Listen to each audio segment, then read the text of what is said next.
फरवरी से लेकर अब तक देश के 70 से ज़्यादा सैनिक हमारे देश की सीमा की सुरक्षा करते हुए अपने प्राणों की आहुति देकर हमें सुरक्षित कर गए। उनके दुख से हम तनिक भी दुखी न होकर हम और हमारे देश के प्रधानमंत्री नरेंद्र मोदी एयर स्ट्राइक का जश्न मना रहे हैं। इतना ही नहीं, पूरे नरेंद्र मोदी सरकार और बीजेपी इस स्ट्राइक पर जश्न मना रही है। लोकसभा चुनाव के दौरान जमकर राजनीति भी कर रही है।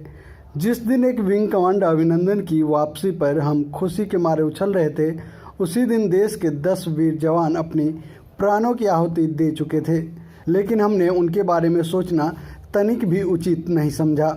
जबकि उसी के दूसरे दिन जब शहीदों के शव घर पहुंच रहे थे तो बिहार में पीएम मोदी की रैली थी और उस रैली के चलते बिहार के जांबाज के अंतिम संस्कार में सरकार का कोई मंत्री शामिल नहीं हुआ, जिसके कारण मोदी और नीतीश कुमार की भारी फजीहत भी हुई।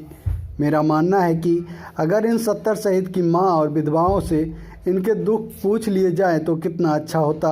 अगर एक सैनिक की वापसी पर हम इतना खुश हैं तो जिन 70 परिवारों से अर्थी उठी उन जगहों पर कितना बड़ा मातम होगा। कभी सोचा है मोदी जी आपने उन 70 शहीदों के मासूम बच्चों से पूछा कि हम जश्न मनाकर सच्चे राष्ट्रभक्त होने का नाटक कर रहे हैं? अरे सच्चे राष्ट्रभक्त तो वो हैं जिन्हें हमने गालियां भी दी तो कुछ नहीं बोले और शहीदों का सम्मान ही करते रहे।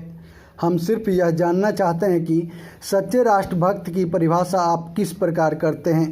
हम समझ नहीं पाए और किसको राष्ट्रभक्त नहीं मानते हुए आप दोषी ठहराते हैं।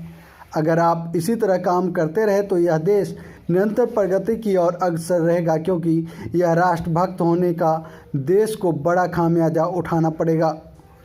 अब हम आपको बता दें कि 70 सैनिक कैसे शहीद हुए। 45 सैनिक पुलवामा में शहीद हो गए और 15 सैनिक फुटकर शहीद हुए, जबकि 6 जवान एयर स्ट्राइक के दूसरे दिन शहीद हुए जब हमारा विमान क्रैश हुआ। उसके बाद 6 सैनिक उस दिन शहीद हुए जब अभिनंदन की वापसी हो रही थी।